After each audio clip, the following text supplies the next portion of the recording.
Secure loan वालों के लिए भगवान बन के आया है। हेलो साथियों, मैं अमरदीप कादियान। नमस्ते, प्रणाम, सलाम वालेकुम, सत श्री अकाल, जय मसीह की, राम राम जी, जय माता की, जय हिंद, जय भारत, जय ससुराल वालों की। साथियों, आपका स्वागत है डिसेंट फैमिली में। साथियों, आज हम बात करेंगे कि डीआरटी कैसे सिक्योर लोन वालों के लिए भगवान बन के आया है। साथियों, डीआरटी में जा कौन सकता है? सबसे पहले तो डीआरटीबी कोर्ट का ही नाम होता है। अगर आपका कोई सिक्योर लोन है मकान, दुकान, फैक्ट्री, कारखाने का, और भगवान ना करे आपकी ईएमआई डिफॉल्ट हो गई है, तो कोई भी बैंक या एनबीएफसी कंपनी अगर जिससे आपने लोन लिया है, सबसे पहले 3 महीने के बाद आपके केस को एनपीए में डालेगा।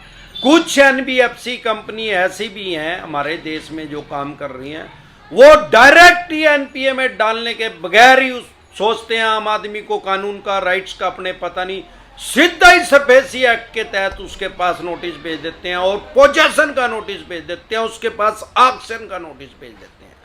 ऐसे किसी भी बैंक या एनबीएफसी कंपनी के पास कोई राइट्स, कोई अधिकार नहीं है कि डायरेक्ट आपके मकान की ऑक्शन कर दे, बोली कर दे। 1-2 ईएमआई डिफॉल्ट होने पे जो नियम है उसके अकॉर्डिंग चलना पड़ेगा।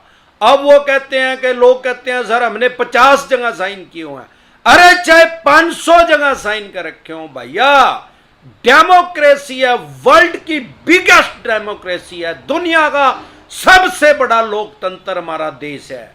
यहां कोई तालिबानी शासन लागू नहीं हो रहा है कि आदमी तालिबानी आ गए हैं कि सरिया कानून यहां पे लागू हो जाएगा। यहां पे तो भाई प्रधानमंत्री, राजा भी जो हमारे देश में बनते हैं वो 5 साल के लिए होते हैं। प्रधानमंत्री जी भी 5 साल के बाद जनता जनार्दन चाहे तो उनको उठा सकती है, चाहे तो उनको रख सकती है। हमारे यहां कोई ऐसा परमानेंट राजा नहीं है, क्योंकि यहां डेमोक्रेसी है, यहां जनता जनार्दन की चलती है। साथियों, यहां पे कोर्ट है हमारे देश में, लोअर कोर्ट से लेके माननीय सुप्रीम कोर्ट तक आप जा सकते हैं। आपको अपने राइट्स और अधिकार पता होने चाहिए। ऐसे डायरेक्ट कोई भी बैंक या एनबीएफसी कंपनी आपकी मकान, दुकान, फैक्ट्री, कारखाने की बोली नहीं कर सकती, ऑक्शन नहीं कर सकती, उसको सेल नहीं कर सकती। नियम क्या है? सबसे पहले 3 महीने तक आपका केस एनपीए में जाएगा। 3 महीने तक अगर आपकी ईएमआई डिफॉल्ट हुई, उसके बाद आपके पास बैंक या एनबीएफसी कंपनी नोटिस इश्यू करेगा, रिकॉल नोटिस। आपके पास सिंबॉलिक पोजीशन का नोटिस भेजेगा। आपको 60 दिन का टाइम दिया जाएगा, 60 डे का।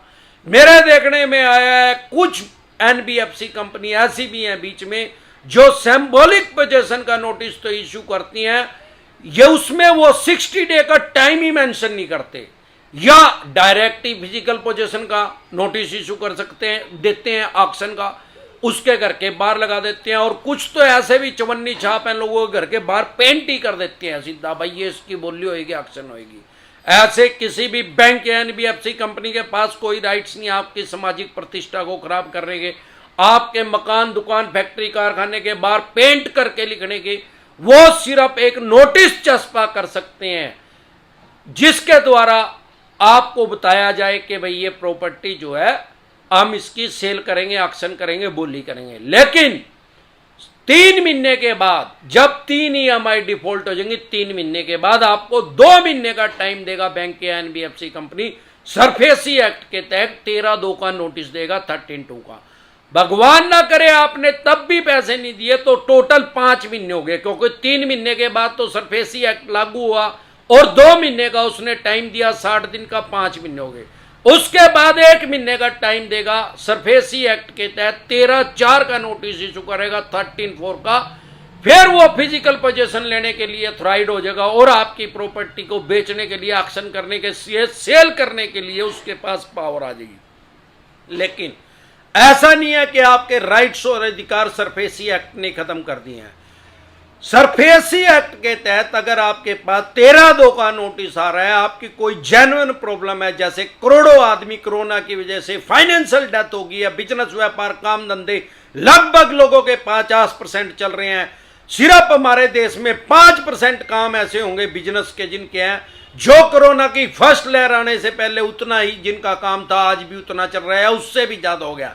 95% बिजनेस व्यापार काम धंधे किस्तों पे सांस ले रहे हैं। फर्स्ट कोरोना की लहर आने से पहले जितना उनका बिजनेस व्यापार, जिनकी उनकी इनकम होती थी, जितना उनका प्रॉफिट होता था, आज वो 50% से ज्यादा नहीं है जितना वो उस टाइम 25 मार्च 2020 से पहले पैसा कमा रहे थे। तो स्वाभाविक बात है कि उनकी ईएमआई डिफॉल्ट होगी। और 5% ऐसे आदमी हैं जो कि प्राइवेट जॉब कर रहे हैं, उनको उतनी ही सैलरी मिल रही है। 95% आदमी ऐसे हैं जिनको उतनी सैलरी नहीं मिल पा रही है जितनी पहले मिल रही थी कोरोना से, वो भी 20, 30, 50% पे काम कर रहे हैं।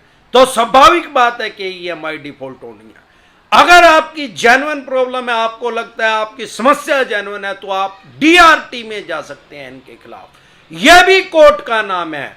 लेकिन यहां पे आप एक समझने योग्य बात है कि अगर आपका लोन 20 लाख या 20 लाख से ज्यादा, 20 लाख या 20 लाख अबव है, तो आप डीआरटी में जा सकते हैं।